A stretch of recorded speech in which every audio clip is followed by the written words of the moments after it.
ഒരു പാത്രം അടുപ്പത്ത് വെച്ച് അതിൽ വെള്ളം വറ്റുമ്പോൾ എണ്ണ ഒഴിച്ച് അത് ചൂടാകുമ്പോൾ ഉരുളക്കിഴങ്ങ് വേവിച്ച് വെച്ചതാണ് അത് അതിനകത്തിട്ടൊന്ന് റോസ്റ്റ് ചെയ്തെടുക്കുക.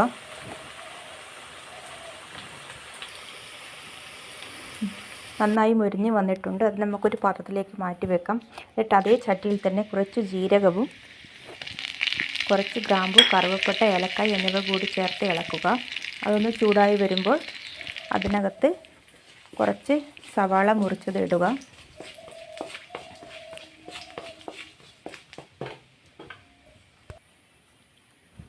അതൊന്ന് വരണ്ട് വരുമ്പോൾ അതിനകത്ത് ഒരു പച്ചമുളക് ചെറുതായി കട്ട് ചെയ്ത് വെച്ചിരിക്കുന്നത് ഇടുക.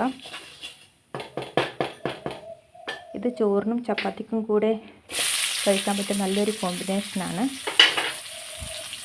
ഉള്ളി ഒന്ന് വരണ്ട് വരുമ്പോൾ ഇഞ്ചിയും വെളുത്തുള്ളിയും ചേർക്കുക, പച്ചമുളകും കൂടെ ചേർക്കുക.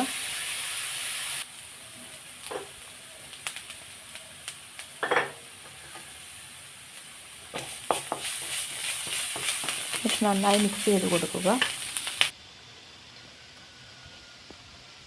ചെറുതായി കളർ മാറി വന്നിട്ടുണ്ട്. ഇതിനകത്തേക്ക് കുറച്ച് കായപ്പൊടി, മുളക് പൊടി, മല്ലിപ്പൊടി, മഞ്ഞൾപ്പൊടി എന്നിവ ചേർത്ത് നന്നായി ഇളക്കുക. മസാലയുടെയൊക്കെ പച്ചമണം മാറുന്നത് വരെ ഇളക്കിക്കൊണ്ടിരിക്കണം. എൻ്റെ ചാനൽ ഇഷ്ടപ്പെടുകയാണെങ്കിൽ ലൈക്ക് ചെയ്യാനും ഷെയർ ചെയ്യാനും സബ്സ്ക്രൈബ് ചെയ്യാനും മറക്കരുത് കേട്ടോ. നന്നായി വഴണ്ട് വന്നിട്ടുണ്ട്. ഇതിൻ്റെ പച്ചമണമൊക്കെ മാറിക്കഴിഞ്ഞു.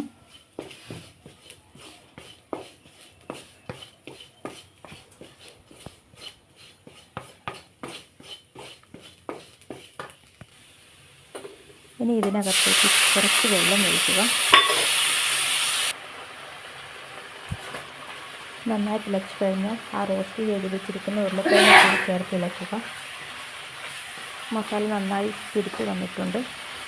ഇനി ഇതിനകത്ത് കുറച്ച് തൈര് ഒഴിക്കുക. നല്ല പുളിയുള്ള തൈരാണെങ്കിൽ ഒരു അരക്കപ്പ് മതി, അല്ലെങ്കിൽ 1 കപ്പ് തൈര് ഒഴിച്ച് കൊടുക്കാം. ഇതിനകത്ത് ഞാൻ കുറച്ച് കറിവേപ്പിലയും കുറച്ച് കസ്തൂരി മേത്തിയുടെ ഇലയും കൂടി ചേർത്തിട്ടുണ്ട്. ലാസ്റ്റ് എരിവും പുളിയും ഒന്ന് ബാലൻസ് ചെയ്യാൻ വേണ്ടിയിട്ട് കുറച്ച് പഞ്ചസാര കൂടി ചേർത്തിട്ടുണ്ട്. ഉപ്പ് നോക്കിയപ്പോൾ കുറച്ച് ഉപ്പ് കുറവായിരുന്നു, കുറച്ച് ഉപ്പ് കൂടി ചേർത്തിട്ടുണ്ട്. നിങ്ങൾക്കിത് ഇഷ്ടപ്പെടുകയാണെങ്കിൽ ലൈക്ക് ചെയ്യാനും ഷെയർ ചെയ്യാനും മറക്കരുത് കേട്ടോ. Thank you.